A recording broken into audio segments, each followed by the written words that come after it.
Friends, Romans, countrymen, lend me your ears. Ladies and gentlemen, you are tuned to the MC Lars podcast. Thanks for tuning in. It is Monday, January 20th. This is episode 73, and I wanted to announce that I just released my Avengers song on Patreon. Next week, I'm doing a ska Iron Man 3 song, and you guys can support if you want to hear all this music. I'm doing songs about the entire MCU. Patreon.com/MCLars. Check out that flavor. Speaking of movies, I wanted to shout out a documentarian I just discovered. This guy, Frederick Wiseman. I feel like film students and movie buffs probably know about him, but he did a really interesting documentary called Welfare about the welfare system, and it was filmed like in an office in the 70s, one location, and it's all the stories of these people. And he did another one I'm watching called Monrovia, Indiana. But anyway, I'm on letterboxd.com. Just search for MC Lars, and I review the movies I watch. Sometimes I rate them. And yeah, I'd love to, if you add me, I'll add you guys back because I want to see what you guys are watching.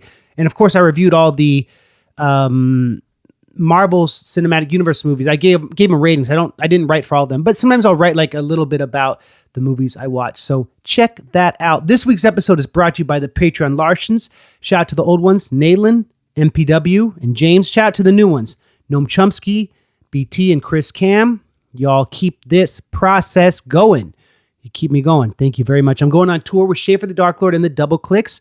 Nerdcoretour.com for tickets. And I've got some cool merch coming up. Schaefer and I did an EP. It's like all of our songs we've done together, remastered. Some of them are remixed. We have a new song about The Mandalorian. We have an awesome poster with us.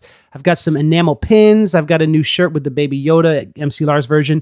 Vinyl. You can get Dewey Decibel and some of my old stuff. And I got a new USB with all of my flavors. So if you follow me on social media, you maybe see some of this, but the merch is just popping this tour. I wanted to shout that out because I'm in the t-shirt business and I'm in the podcast business too. But let's talk about where I'm going. I'm just going to say the dates, nerdcoretour.com. I'm going to just say it starts February 5th. It ends the 26th. There's a few days off, but here's where we're going in order. I'm not going to say each date. You feel me? Boston, Brooklyn, Philadelphia, Baltimore, Carrboro, Orlando, Atlanta, Austin, Dallas, Oklahoma City, Kansas City, Minneapolis, Chicago, Cleveland, Ann Arbor, Columbus, Rochester. Double clicks are only on the last week, but this tour is going to be tight. It's my only tour I'm doing this year. I'm talking to some homies about something next year, but some stuff I can't reveal quite yet. But if you want to come see me this year, please come to one of the shows on the Baby Yoda 2020 campaign trail. We're keeping the meme alive. This week, we have Doc Pop, Dr. Popular. And there's also a Doc Ock, Dr. Awkward, and sometimes in my head, I get confused about which one of them abbreviates Doc Pop, Doc Ock, because they're both artists I've worked with. They're both nerdcore artists. They're both awesome. But this episode's with Dr. Popular. And I met him through YTCracker when we were doing the Digital Gangster LP in 2008.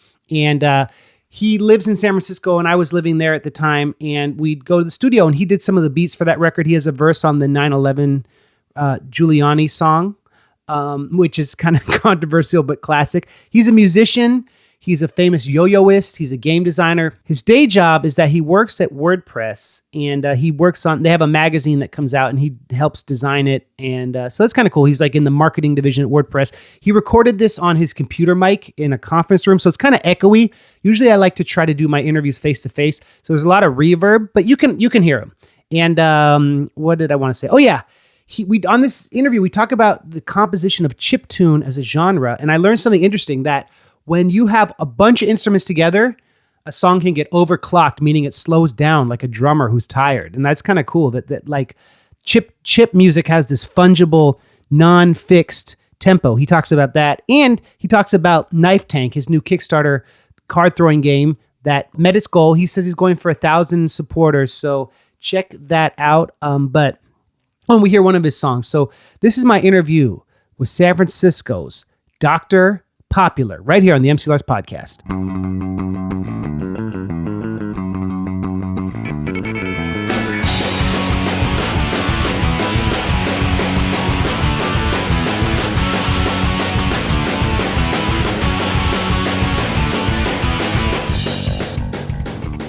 Doc Pop on the MC Lars podcast. What's up, man? What's up, Lars? How are you? It's been many years since we talked. Yeah. Remember hanging out, recording Digital Pirates? The Digital Pirates EP. Yeah, and then I saw you briefly because you opened for us at the Uptown in like 2013, maybe. Yeah, that was the ugly sweaty party, which by the end of the thing we were sweaty, but it was the ugly sweater party. And that was a while ago. So it's good to see you, bud. Good seeing you, man. Good to be here. You have a Kickstarter. Tell us about your new game.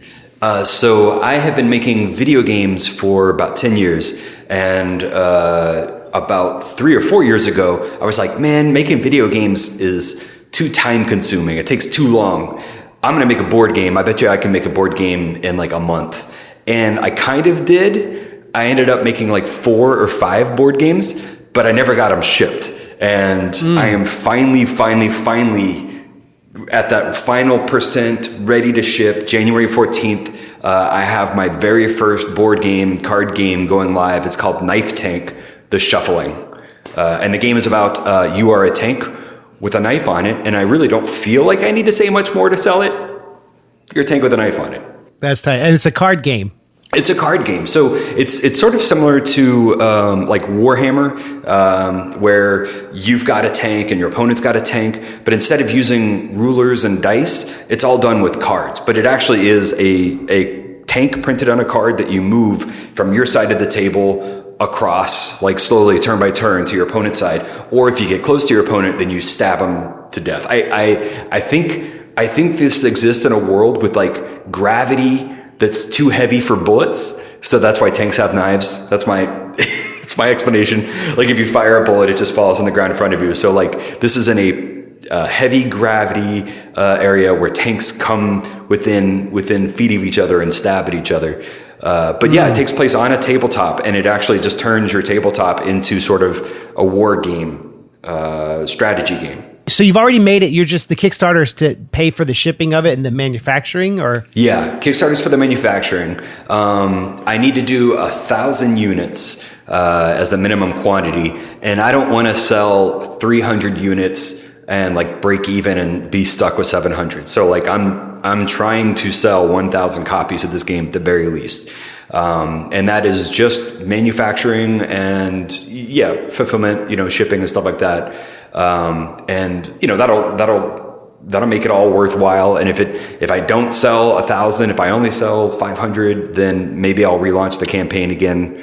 I've actually done 9 other Kickstarters before, and the most I've ever gotten backer wise, the most number of backers was about 350. So I have to triple my best Kickstarter. Usually I'm selling yo-yos and stuff. So like a yo-yo is like $50 to $75. You can sell 200 of them and be in the $10,000 range or whatever. But for this one, it's all about numbers of backers, man. Just getting people excited about stabbing each other with their cards and trying to get 1,000 people.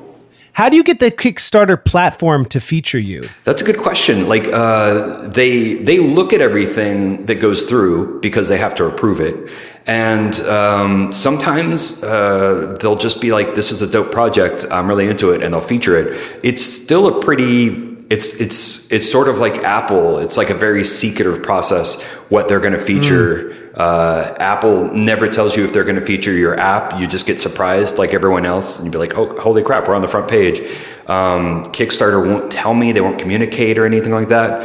But they've liked a lot of my projects in the past, and I noticed a lot of my rewards oftentimes go to Kickstarter employees. So there's people there that love me. And that helps. I know already that it's a projects we love, which is just a little badge they put on the project. But what's really going to make a difference is if they have like a games email list that people who are really into Kickstarter games subscribe to. If I can get on that list, which I have no idea how to do that or if that's going to happen, but if I can, that could make or break the campaign. Yeah. So it's kind of like. You can't completely rely on the fact that you're going to get this new exposure on Kickstarter, but when it happens, it's good, right? You can't plan on that. Yeah. Right. Yeah.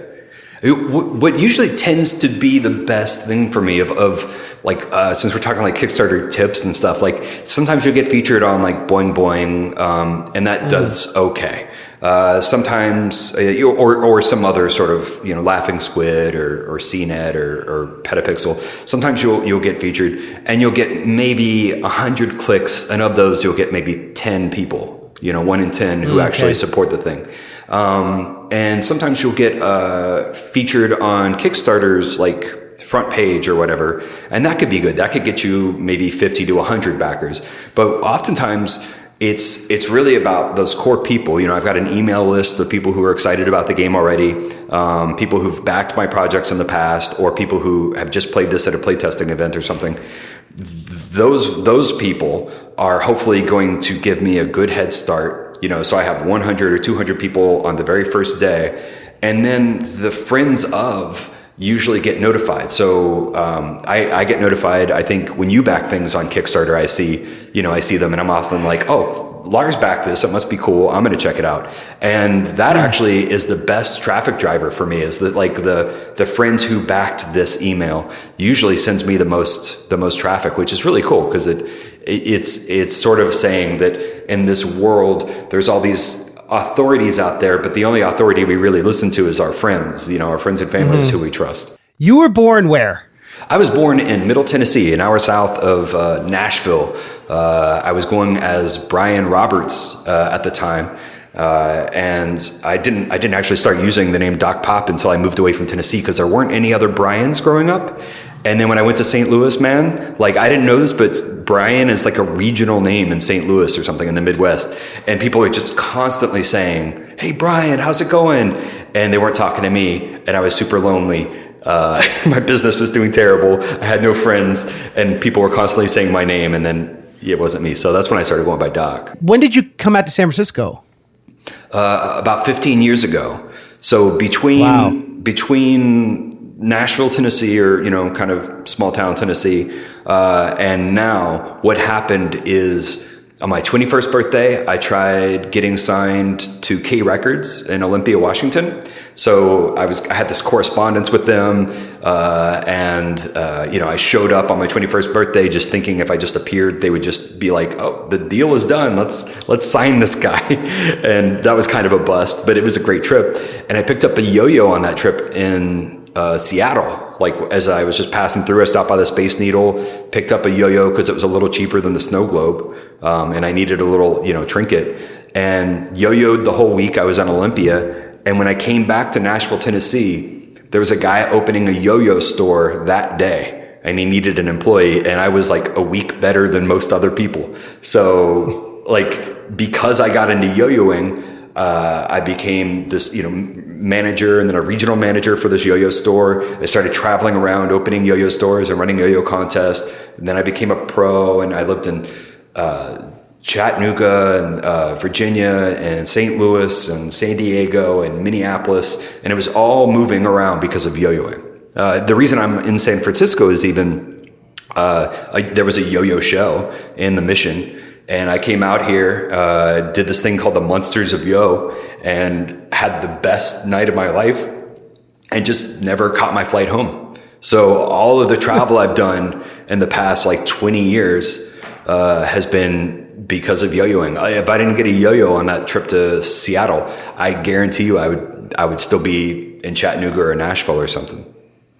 So people would pay you to come and compete in tournaments? How does the professional yo-yo circuit work? There's a couple ways you can be a professional yo-yoer. There's selling yo-yos is the way that I do it, right? So I have like a yo-yo company now that manufactures yo-yos, and I have a Patreon too. So I do a monthly yo-yo vlog where I teach yo-yo tricks, and I've got my Patreon sponsors who help keep that alive, and then I sell yo-yos throughout the month. Other people have careers where maybe Hasbro, during a yo-yo boom, Hasbro will hire them to go to Walmarts all around a region. Like I was doing that in San Diego. I was, traveling to Mexico to Walmarts one day, and then going up to LA the next day just to hang out in a Walmart and teach people how to yo-yo. And that's kind of a lame lifestyle. hanging out. Like, sometimes you have big crowds and stuff, but sometimes you're just in a Walmart all day trying to sell yo-yos and no one's around. So that's another way to be a pro. There's not many people who get paid just to go to a contest. There's a few, and mostly they get paid like their flight and hotel. They're not like making a living off of it.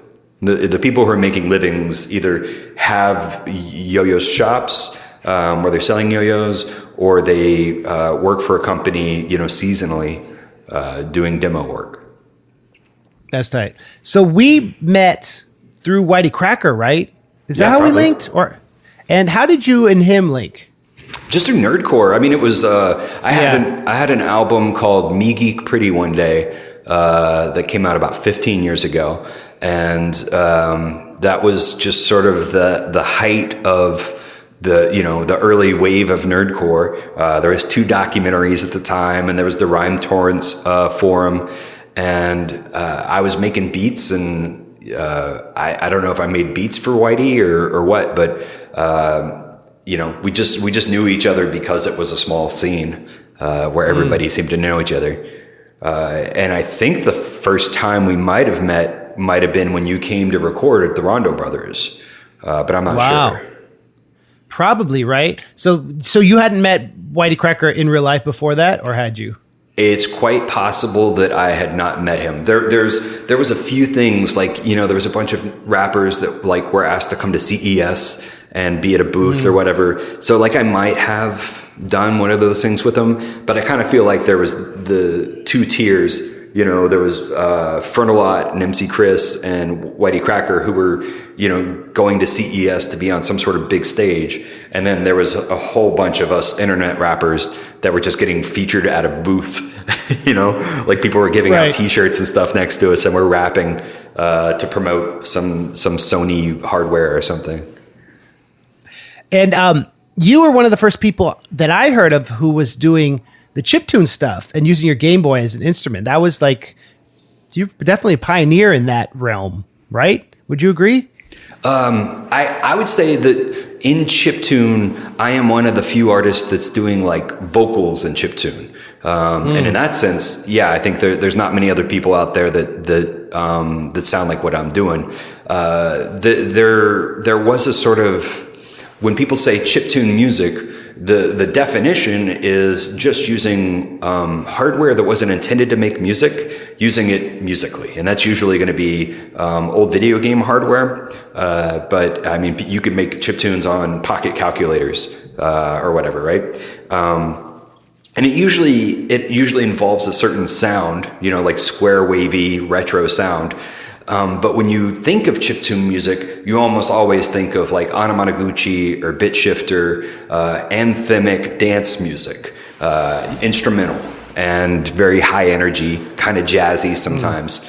And the stuff I'm doing is not that. So there's chiptune, sort of the genre of music, and then there's chiptune, the definition of making music on retro hardware. And I think it's really cool now that there are like chiptune death metal artists and thrash metal and chiptune punk and chiptune ska. There's, it's really expanded. But I do remember playing chiptune shows and doing this kind of emo electronic dance music or pop music, and the crowd being a little confused. They're like, we like Game Boys, but this guy is singing and it's kind of depressing. So it's like the literal definition is just having a Game Boy, right? That's the origin of it. That's what I've heard, that anything other than that is derivative, right? If you're not just performing with your Game Boy and the instruments in that, then it's not chiptune technically. Is that true?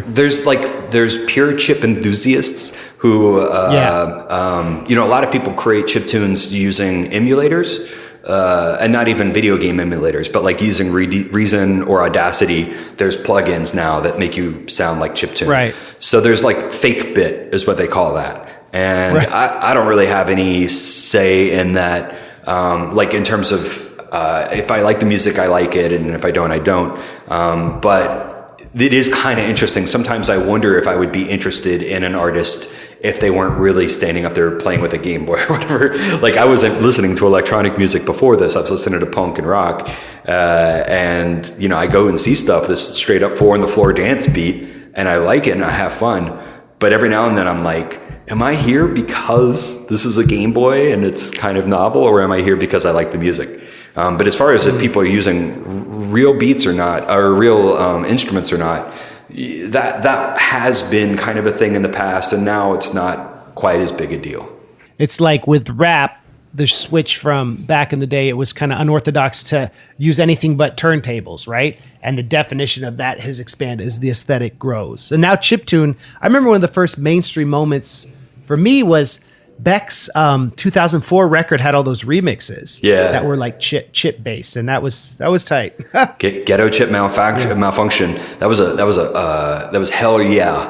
And it had this. It was actually fake bit. It was produced to sound like chiptune, but they were getting, you know, sharp kicks and snares, punchy snares that you could tell, like now listening to it, they were like combining sounds. But back then I was like, holy shit, man, this Game Boy stuff sounds awesome. I think that's one of the songs that got me interested in chiptune.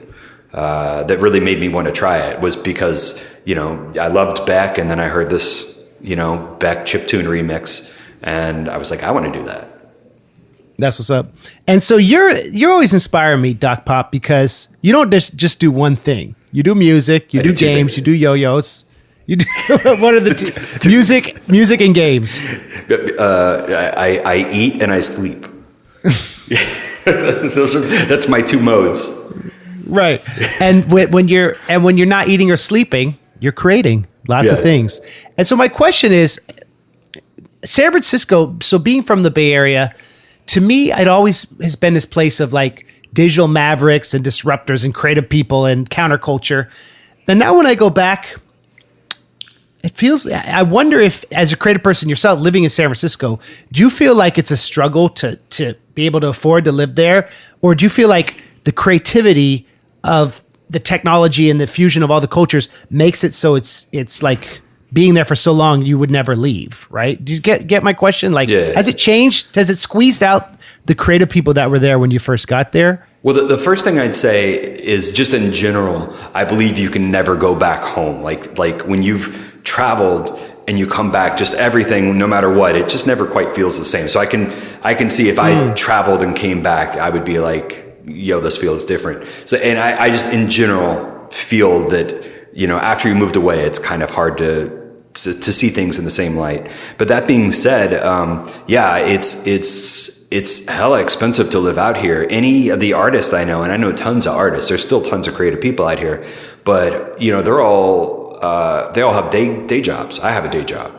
You know, we all have the main thing that we do. I can't imagine being a pro yo-yoer and living in San Francisco, or, you know, professional musician living in San Francisco. Those cats all have to move. You know, first they were moving, you know, out to the edges of the Bay Area, and now they're moving down to LA. If you want to be full time, that just seems to be the way to do it. Or Sacramento, right? Yeah. So the scene here is still filled with creative people, and there's like tons of stuff going on. You know, these people, a lot of people have day jobs. A lot of people listening to this podcast have day jobs, and yet they still have a life. And, you know, they might have a band that they do at night or whatever. And that's exactly what it's like in San Francisco. Like, we all do this thing by day, and then at night get to do our creative stuff. So there's still creatives here, and there's still things happening. But if you just want to be full time, like I imagine, you know, your career is, it would be sort of unreasonable to live in San Francisco. Like, you could do it anywhere, while you live in the most expensive city or whatever. You're in New York now, right? Yeah, I'm in Brooklyn. Yeah, I used to think like, how do people in Brooklyn do it, or New York do it? Like, it seems back in the day, like, I would always think, if I was just making art, why would I live in such an expensive place or whatever? And it's weird now that San Francisco has become that place. And you know, a lot of my friends moved from here to New York because it's cheaper. It's right. So weird. Yeah, that's insane. And what was I going to say? can I ask, what is your day hustle? Unless you don't want to talk about it. Oh, no, I work for a company called WP Engine. It's a WordPress host, and I do content for their, they have this magazine that's all about WordPress, and I get to do that. So I'm not doing sales, I'm not doing coding. I get to basically make videos and make drawings once a week. I do a drawing about WordPress, like editorial cartoons. And it's, it's kind of fun to have a creative job about something that's a little dry, because it sort of helps train you to be creative. It teaches you like you have to turn it on and off. It's not just something you can sit around and wait for. On a daily basis, I have to be creative about WordPress. So you have a new music project coming out, right? Mm-hmm. Yeah. Let's talk about that. So 15 years ago, I did Me Geek Pretty One Day, which is my nerdcore rap album. Then I did an album, the first year the iPhone came out, I did an album entirely produced on an iPhone, using some of the early music making apps and stuff like that. And then I did, and that's called Beeps and Smudges. And then I did an album created on a Game Boy Advance using Nanoloop 2. So this is, my first chiptune album. The Game Boy Advance is still old school and still has tons of limitations. That's called Destroy All Presets. That came out about 5 years ago. And I am finally releasing my very first Game Boy album. It's called Waiting for an Earthquake. And it is going to be 10 tracks, about 40 minutes long. I'm super proud of it. It started off as an EP about 3 years ago, and I just had trouble recording it because like all the times you go into a studio or something, I was on Monobomb Records at the time. They wanted me to give them all the tracks separated, the kick drum, the snare, the bass line. And with the Game Boy, you just can't do that, right? Like I kept trying to find solutions, and there were some, they were super hacky and they didn't work, and that just kept pushing the album back. The good news is I kept writing, and eventually when I did record, I had an album's worth of material versus like an EP, and I'm super stoked with the new stuff. But in the end, it's funny because all I ended up doing was going into a studio and being like, look, I'm just going to plug in a headphone jack into my Game Boy and you're going to record it, and that's it. Can you handle that? Like, can we just be punk about it and just like embrace that versus trying to, problem solve it? And that was really fun. That was actually very liberating to finally stop worrying about how am I going to multi-track this. And just, when I go around on the bus, I have my Game Boy in my hand, and this is how I listen to the music, just straight out of the headphone jack. So it's kind of awesome to just record it straight out of the headphone jack into like this really nice mixer and DAW, and go down into the recording basement and like do the vocals and stuff and do everything really nice. But it all came from a headphone jack on a Game Boy. So can you change the levels of the mix within the program on the Game Boy? Or is everything kind of like maxed out? Yeah. Yeah. No, you what you get off of the Game Boy is kind of hard to tweak. You can do mastering and, and some compression and stuff. But in terms of in the Game Boy, I have 4 channels. One just makes noise, and 2 are sine waves, and 1's a square wave. And so I kind of treat those as the noise channel is half of my drum. It's like my snares and my hats. And one of those sine waves is going to be my bass line and also my kick drum. I kind of tune the bass and shorten it so it's got this punchiness. So it's kind of alternating. And the other 2 channels are like melodies and stuff. You can't do much in terms of panning. It's like hard left or hard right or hard center. But you can go in and you can kind of stagger a note a little bit, or, lower the volume on notes.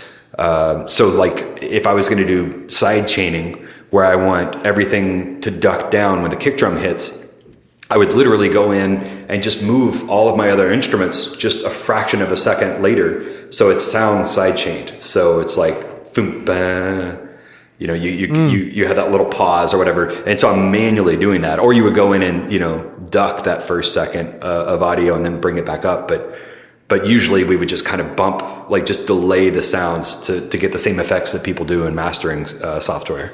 Does it save it on the cartridge, or is it a USB, or how do you keep your work saved? So I use a program called Nanoloop, and it is a cartridge. The Game Boy itself does not have to be modified. If you modify it, it might be something like adding a backlight so you can kind of see it in broad daylight better, or getting a cleaner audio out. But there's no hacks that you have to do to turn a Game Boy into a musical instrument. You literally just buy LSDJ or Nanoloop. Those are the two big carts, and you just put them in just like it's Tetris, turn it on, and instead of playing a video game, you're in a tracking software. And LSDJ and Nanoloop are the two big ones. I love Nanoloop, but it's way more limiting in a way that's maybe why I like it. I definitely prefer working in very limited situations where, I mean, it's all about limitations when you're composing on a Game Boy. So I embrace that and just kind of work on melodies and composition.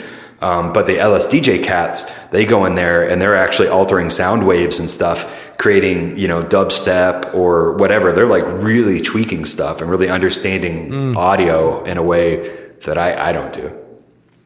So do you write out chords and stuff before? Or do you kind of go in and just like do it all within the program? Or do you like sit down and be like, okay, this is going to be the chord changes? What's your process? I compose half of my music on guitar, and then the other half I compose by fucking around in Nanoloop.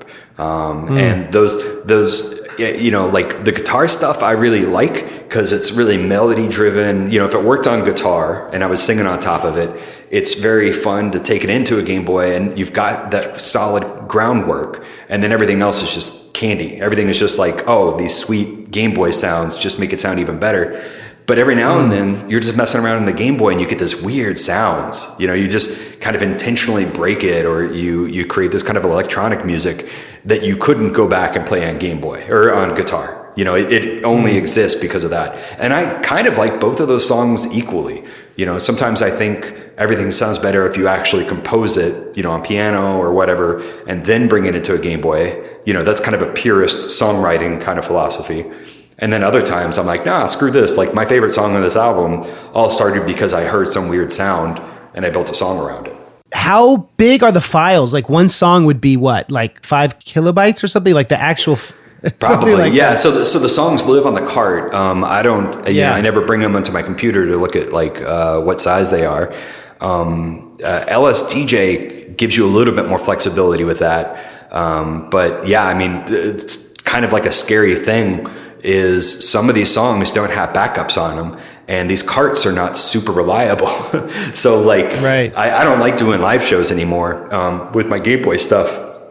Because I just don't know. I don't know if this is going to be the last time that song ever works, or whatever. Like you could get on stage and nothing could happen, or every now and then I'll boot up my Game Boy with the card in, and instead of showing me all these different numbers for the rows, it'll just say F F F F F F F F F F F F F, and I'm like, crap! Like the song patterns are still there, but the song structure is broken. It's all just this one pattern repeating over and over again.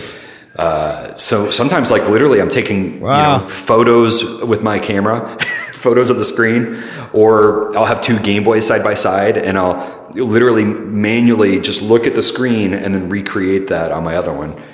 It's hacky, man.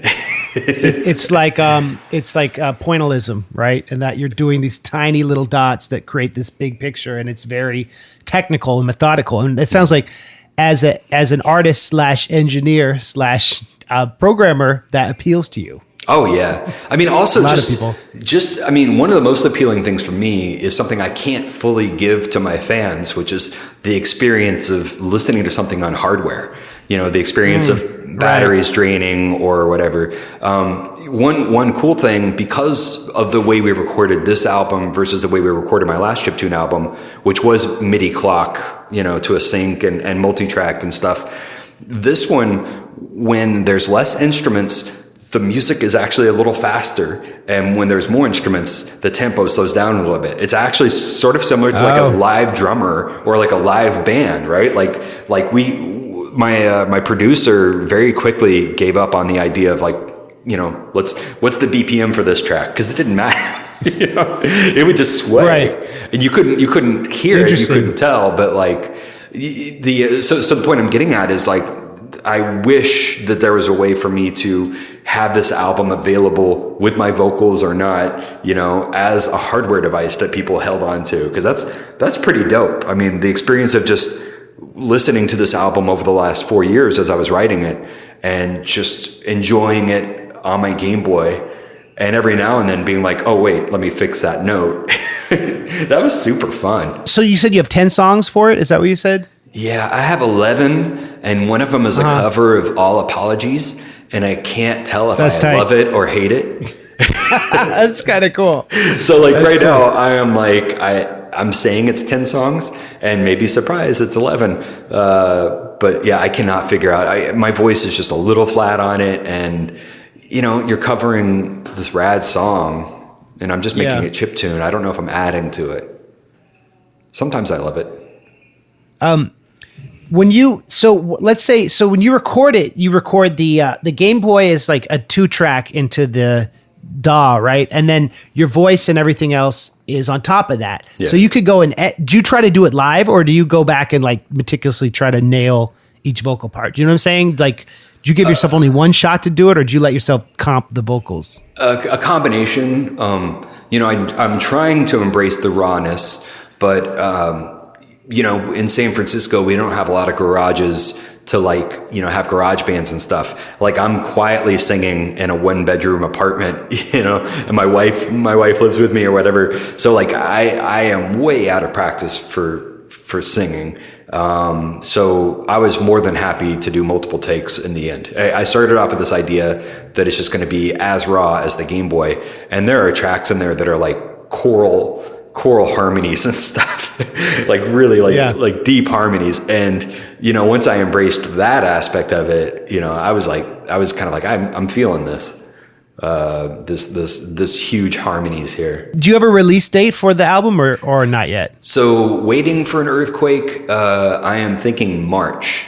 My next 4 months is going to be pretty much, or 4 weeks is going to be pretty much just KnifeTank. The whole album is recorded, and it's time for it to get mixed and mastered, at which point I'll figure out if All Apologies is going to be on it or not. But like for the next 4 weeks, I'm going to be just living and breathing KnifeTank. It's my first game, and it's super important to me to nail that and just focus on that. Plus, I don't have to be around for mastering, so I guess, I don't even know what to do next. Once the album's done, there's that whole thing of how to market it, which I haven't thought about in so long. Do I just put it up on Bandcamp for $5 and hope people buy it, or do I kickstart it, or do I send copies out to reviewers? I guess you do the reviewer thing, right? Good question. Yeah, I mean, it depends how much you want to put into it, because albums don't even... Yeah, it's hard to make money back, especially on streaming, So without Kickstarter, I found it's hard to justify spending anything on promoting a record, right? So we hired Megaran and I hired a publicist on the last one, which was good, which was about $3,000. And I think she got us some great pieces, but I wouldn't have wanted to spend my rent money on that. You know what I mean? Yeah. But I did an EP of video game songs at the end of last year, which I just put on Bandcamp, pay what you want. Mm-hmm. And then that made the money back from that. So I guess every project's different, but I guess if you're coming back after a few years of not having stuff, it might make sense to, I don't know. It depends how much you want to put into it, right? Time wise. Well, there's that other thing too. I'm not going to tour with this. I don't even want to play a single live show with this, I'm just, like I said, I'm terrified of getting on stage and nothing working.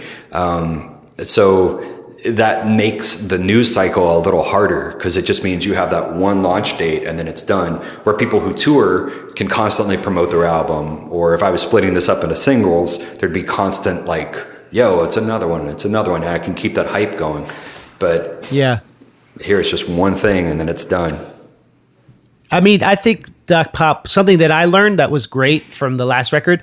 So if you use something like DistroKid, you can have them do a single every 2 weeks, right? And then pitch it to the Spotify playlist, and then and then you keep the same ISRC numbers, right? Which is like the code number. So when you release the EP or album, you put them all, so all your plays are aggregated, which is kind of a cool way to do it. So you have 10 events coming up on people's who follow you on Spotify and stuff. They get the notification, and then you put them all out on the album afterwards. Maybe you leave like 1 or 2 songs off. That's what we did. And we had like different art for each single. Yeah. You know, so then you make it a bunch of events, but it's very cost effective, you know? Yeah. So that's what I'm going to do next time, I think.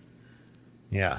So that's one way to make it like a bunch of events without paying for a publicist. Yeah. You know? Well, you yeah. can pay for a publicist too. Yeah. All my friends in the industry, are saying it's all about singles now. And Beck is releasing, a new single every month. And every now and then he's got like a surprise album, but it seems like all my friends are doing these like 1 or 2 tracks, and then a month later, 1 or 2 tracks more. And I would totally be game for that, except I'm just so old school. It's an album, I have this album and it mixes together. And you wouldn't want people to access it in a fragmented way, you're saying? Yeah. And that's just me. I can get over that. If they like the music, I should just be happy if they're listening to the music. But it's definitely one of those experiences where it's like, this song has to play after this song. You have to hear, and that's, not what Spotify's about. So maybe on Spotify, I should just do singles and, and then have an album on Bandcamp or something like you were saying. You stay in touch with the Rondo Brothers or nah? I recorded with the Rondo Brothers a little bit.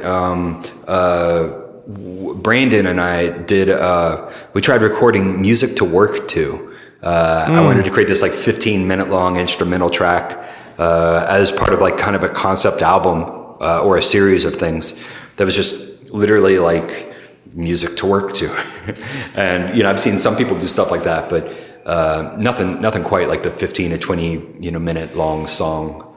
And that's the last thing we worked on. But, he's busy. He's hustling, making beats for commercials and film soundtracks. And he's got like a bakery, Mission Minis, and he's got a day job, and he's got a kid he does an excellent job raising. So, I mean, he's kind of an inspiration for me. Like, I'd love to be as together as that. Right. Right. Jim, my last record I did with Jim in his Berkeley studio. Yeah. So he's doing a lot of stuff out there, which is, it's a good spot. Yeah. I guess they don't really work together much anymore.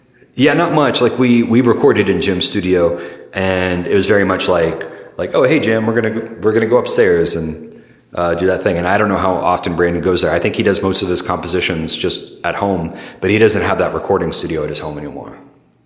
So you've stayed in close touch with him. Yeah. I mean, we live in the neighborhood, and his Mission Minis is right around the corner. I see him riding around in his golf cart all the time. Hey Doc, hey Brandon. Speaking of old friends, Beefy did a rap for you for your Kickstarter video, right? Yeah, dude. Tell us about that. That's tight. I was watching that today. So, like the Kickstarter videos can be kind of causing pressure sometimes. What are we going to do? How are we going to convey this information? And with this video, I thought it would be fun to make a beat, and it's this like extreme metal beat. So we have this screamo artist who just comes in and screams KnifeTank, and then Beefy wrote lyrics that were basically describing the rules of the game, and he just killed it. It was like, I think for him, It was like just another challenge, like another weekly challenge, and I thought it would be impossible. I couldn't do it. And he just wrote this thing, and it's dope. It's once the Kickstarter's live. Well, actually, you can go to knifetank.bandcamp.com and you can download the full 2-minute long song, which is kind of dope for a pitch video. You made that beat, or who made that beat? Yeah, I made that beat. I use Splice heavily for like the guitar and kind of sounds.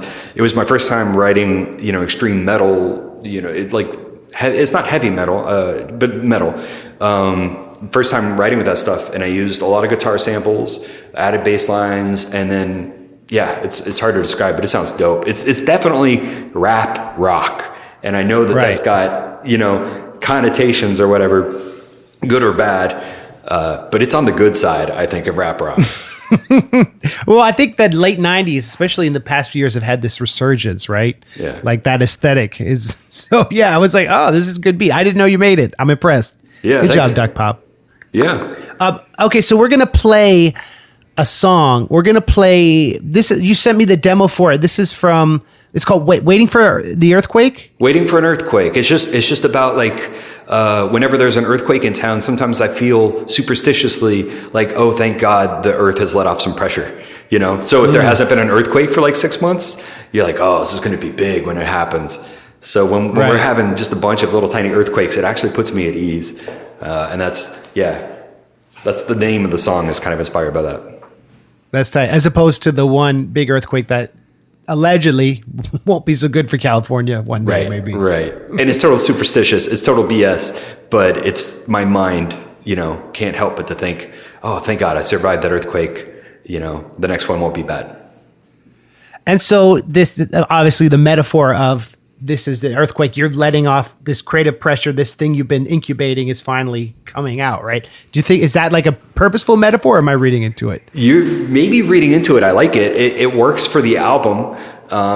This song is actually about those cats who live here and complain about the scene, the music scene. And, you know, they don't go out to shows and they can't quite acknowledge that, like, sometimes we just get old or like things change. You know, so like their favorite band, you know, broke up and it's the end of the world and they're ignoring that there's someone's got a new favorite band, you know, and there's a new scene happening. And when they're talking trash about, you know, the city, they're sort of talking trash about like people who are having a good time here and like younger generation. Interesting. So that's what the song's about. So that's interesting, Doc Pop. So the idea that if you speak ill about a scene, it's just you're not finding the right context, or you're not looking hard enough. Is that kind of what you mean? I'm not saying that's always the case, but there is a group out there like that. There was this woman who put a compilation together when I was writing this song, and I think the OCs had moved from Oakland to LA. And she was like, it's the end of the world. This is terrible. I'm going to get all these former, you know, SF bands to record this compilation about how much the scene sucks now.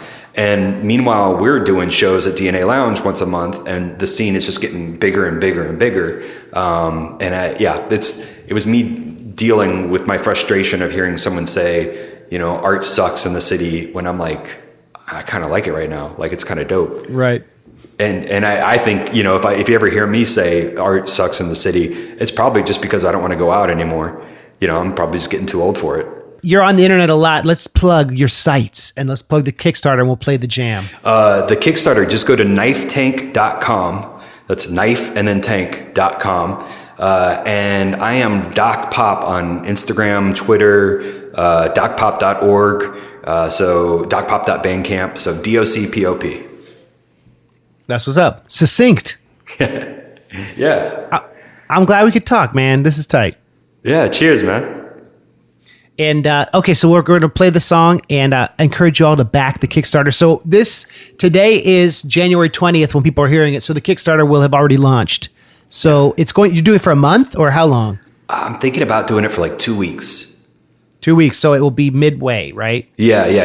When you hear this, the campaign will be halfway through. So you have the chance to either get on the winning ticket and ride this roller coaster that's just going towards 1 million, or I haven't reached my goal yet, and you can help make it happen. It could be your $13 that helps make this project a reality.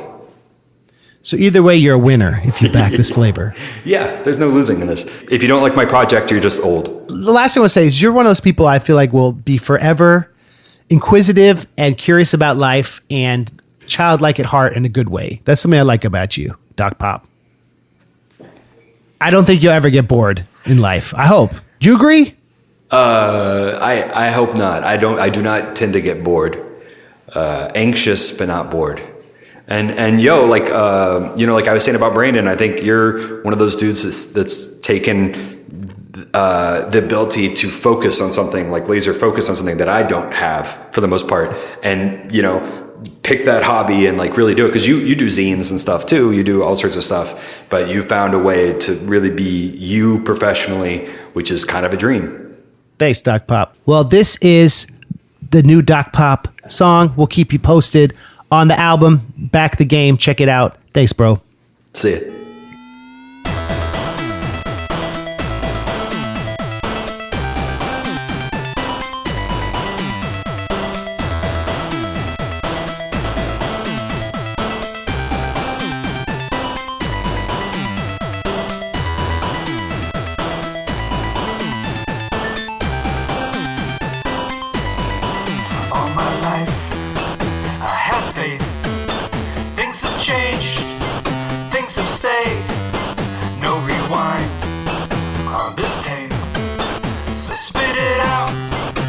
Change your taste, and I know that growing old's not fun when it feels like you're the only one. But if it's over and you think you're done, don't take us with you when you're gone. Don't take us down, down, down, down, down. So go out to a show. Tell your friends, tell the world, a million places to be. The scene's not over till you want it to be. And I know that growing old's not fun when it feels like you're the only one. But if it's over and you think you're done, don't take us with you when you're gone. Don't take us down, down, down, down, down. Don't take us down, down, down, down, down.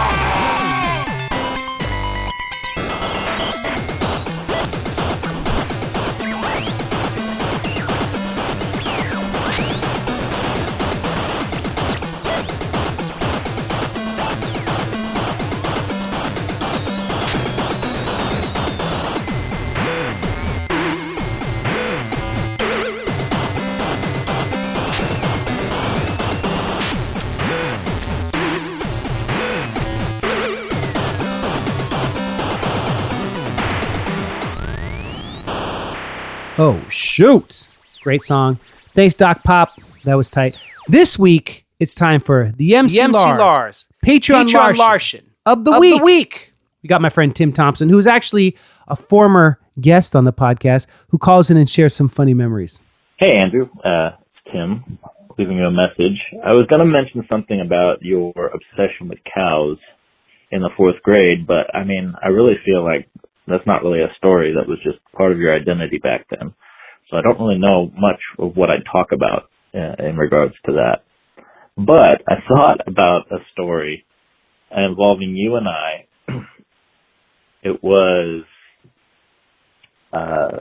in the late 90s. I believe it was right after the Blair Witch Project came out. And we decided to make our own parody film of the Blair Witch Project called the Blair B Word Project. And so it was the plot of the movie consisted of you and I running around in your parents' backyard, shaking the camera and seeing how many bad words we could say in a row. And it was just us cussing for 30 minutes while recording on VHS. And then I wanted to take it home, and so you made me a copy of it. And the funny thing was, like, well, I couldn't have a copy with all the swearing on it because my parents, wouldn't have liked that. So I had you make me a copy with just the visuals and no audio. And what makes me kind of sad about that now is I don't have a copy with the sound, because I think, I don't know what happened to it. Maybe you still have it, but like, it's just us cursing in the woods. But without that, it's just video of you and I just flailing and shaking the camera around your parents' backyard. And the sad part about that whole thing was your parents live in Carmel Valley, and Carmel Valley is covered in poison oak. And we tried to, keep ourselves clean and not get too much Poison Oak on us, but it didn't work. And I just remember the next 2 weeks just being covered in Poison Oak sores. And I didn't even have a version of the movie that we had filmed with sound. So it was a soundless version of a movie we filmed in the woods, and I was covered in Poison Oak. So, it sounds miserable, but honestly, I had a lot of fun. And, anyway, love you, buddy. Hope that story was good enough. I'll talk to you later. Bye. I remember that, Tim. I remember that. Thank you for calling in. You inspire my creativity and my joy for life. And I'll send you a free MC Lars shirt. I know you have like 40 already, but you get another one. So thanks, Tim. Next week, we got Marshall Carper, who used to work at Sinner Steel, which is the Pittsburgh-based company that did the MC Lars game and the sequel to MC Lars Brotherhood. We talk about the new projects he's working on, and we talk about marketing, and we talk about the books he's written. So that is next week. Iron Man 3 song coming this week on Patreon.